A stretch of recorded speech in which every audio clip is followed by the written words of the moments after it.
दरवाजातून खाली येऊन आम्ही पार्किंग एरियामध्ये पोहोचलो आणि इथे वेगळीच दुनिया. आजूबाजूला छोटी छोटी दुकाने, महाराजांची मूर्ती, फोटो फ्रेम, टी शर्ट आणि चेन. इतिहासाची आठवण घरी घेऊन जाण्यासाठी सगळं काही. आम्ही थोडी शॉपिंग केली. गार्गीसाठी खास रायगडाची आठवणही एक सुंदर टी शर्ट घेतलं.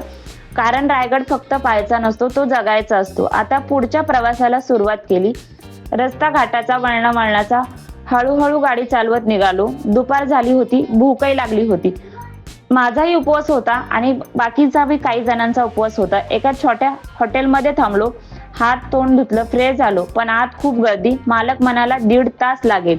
इतका वेळ थांबणं शक्य नव्हतं, म्हणून लगेच पुढे निघालो. थोड्याच अंतरावर एक छोटंसं हॉटेल मिळालं आणि काय सांगू, पटापट गरम गरम जेवण केलं. सगळ्यांनी चहा व जेवण फराळ केला. रायगड मागे राहिला, पण स्वराज्याची प्रेरणा मनात कायम राहिली. हा प्रवास संपला नाही, तो फक्त पुढच्या अध्यायाकडे वळालाय. मित्रांनो, असा प्रवास आवडा असेल तर व्हिडिओ लाईक करा, शेअर करा आणि आपल्या चॅनलला सबस्क्राईब करा. पुढच्या सुंदर प्रवासात पुन्हा भेटू.